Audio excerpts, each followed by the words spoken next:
বাংলা খবর।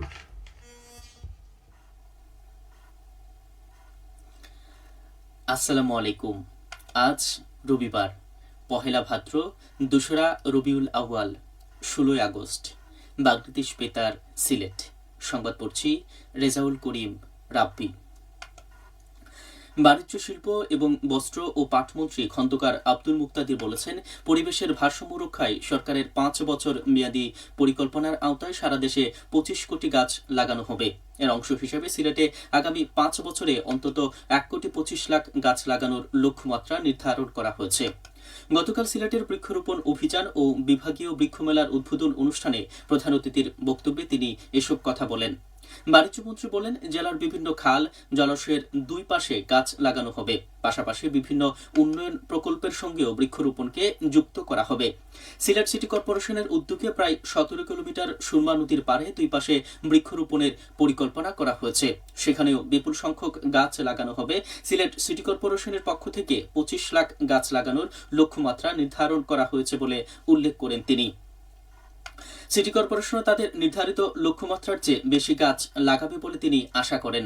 এদিকে সিলেট নগরীর একটি হোটেলে আধুনিক প্রযুক্তির মাধ্যমে সিলেট অঞ্চলের কৃষি উন্নয়ন প্রকল্প এর আওতায় জেলা পর্যায়ের বার্ষিক কর্মপরিকল্পনা প্রণয়ন ও বিগত বছরের বাস্তবায়ন মূল্যায়ন বিষয়ক কর্মশালার প্রধান অতিথির বক্তব্য রাখেন তিনি।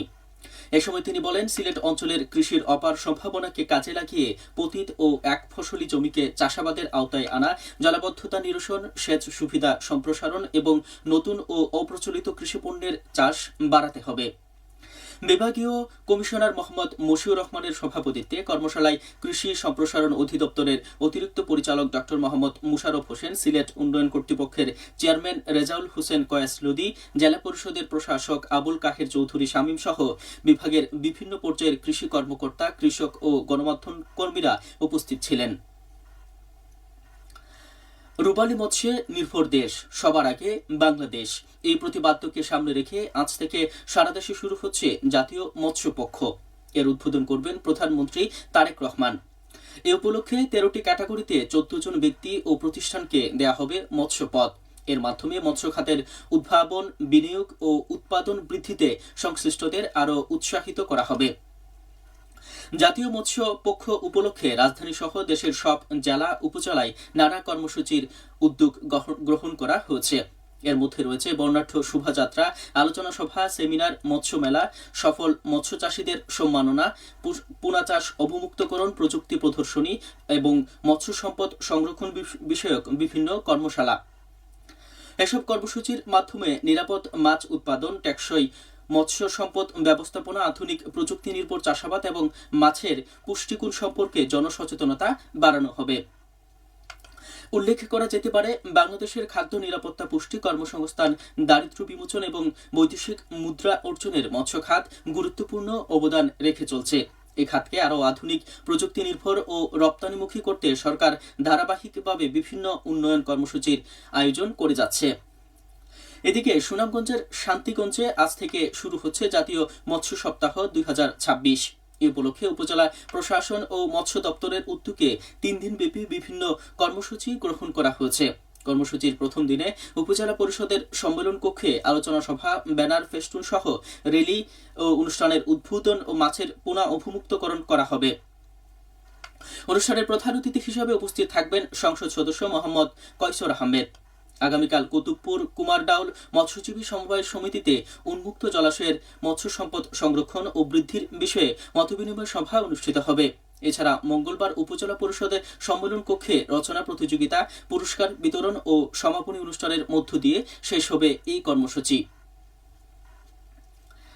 দেশীয় উপযোগী কৃষিযন্ত্র উদ্ভাবন, উন্নয়ন, প্রস্তুতকরণ, সম্প্রসারণ ও বাজারজাতকরণ শীর্ষক দিনব্যাপী আঞ্চলিক কর্মশালার গতকাল সিলেটের দক্ষিণ সুরমা আঞ্চলিক কৃষি গবেষণা কেন্দ্রে এর আয়োজন করা হয়েছে। বাংলাদেশের ধান গবেষণা ইনস্টিটিউট খামার যন্ত্রপাতি গবেষণা কার্যক্রম বৃদ্ধিকরণ প্রকল্পের অর্থায়নের এই কর্মশালার আয়োজন করা হয়। কর্মশালা মূল প্রবন্ধ উপস্থাপন করেন প্রকল্প পরিচালক ডক্টর এ.কে. সাইফুল ইসলাম। কর্মশালায় দেশীয় প্রযুক্তিতে তিনি কৃষি যন্ত্র ব্যবহারের মাধ্যমে কৃষিকে পুরোপুরি যান্ত্রিকীকরণ করা, কৃষকদের অল্প খরচে এবং কম শ্রমে আধুনিক পদ্ধতিতে ধান চাষাবাদের সুবিধা দেওয়া, বিদেশ থেকে কৃষি যন্ত্রপাতি আমদানির হার কমিয়ে দেশীয় উৎপাদন বৃদ্ধি করা, দেশে নিজস্ব প্রযুক্তিতে উন্নত যন্ত্র প্রস্তুতের মাধ্যমে বিপুল পরিমাণ বৈদেশিক মুদ্রা করার বিষয়ে গুরুত্বারোপ করা হয়েছে। এবার শুনুন কৃষি সংবাদ। সিলেটে বাংলাদেশের পরমাণু কৃষি গবেষণা ইনস্টিটিউট বিনা উদ্ভাবিত বিনা 7, 17, 16, 19, 21, 27 ও 29 জাতের পরিচিত চাষাবাদ উৎপাদন কৌশল বিষয়ে কৃষক প্রশিক্ষণ ও মতবিনিময় সভা অনুষ্ঠিত হয়েছে গতকাল। কৃষি সম্প্রসারণ অধিদপ্তরের প্রশিক্ষণ অনুষ্ঠিত হয়। এতে প্রধান অতিথি ছিলেন কৃষি মন্ত্রণালয়ের অতিরিক্ত সচিব মির্জা আশফাকুর রহমান। তিনি বলেন, কম সময়ে অধিক ফসল উৎপাদনের লক্ষ্যে বিনা নতুন নতুন জাত উদ্ভাবন করেছে।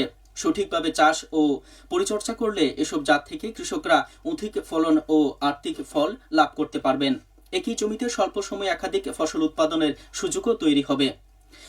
বিনা মহাপরিচালক ডাক্তার শফিকুর হক ভূঁইয়ার সভাপতিত্বে অনুষ্ঠানের কৃষি মন্ত্রণালয় ও কৃষি সম্প্রসারণ অধিদপ্তরের কর্মকর্তারা বক্তব্য রাখেন। প্রশিক্ষণে সুনামগঞ্জ ও সিলেটের বিভিন্ন এলাকায় কৃষক ও কৃষানীরা অংশ নেন। পরে অংশগ্রহণকারীদের মধ্যে লেবুর চারা বিতরণ করা হয়। সবশেষে আবহাওয়া। আজ বেলা 1টা পর্যন্ত পূর্বাভাসে বলা হয়েছে, সিলেট সহ পার্শ্ববর্তী এলাকার জন্য কোনো সতর্কবাণী নেই এবং কোনো সংকেতও দেখাতে হবে না। আজ সিলেটে সূর্যোদয় হয়েছে 5টা 26 মিনিটে এবং সূর্য অস্ত যাবে সন্ধে 6টা 27 মিনিটে। সংবাদ শেষ হলো। পরবর্তী স্থানীয় সংবাদ প্রচারিত হবে দুপুর 1টা 5 মিনিটে।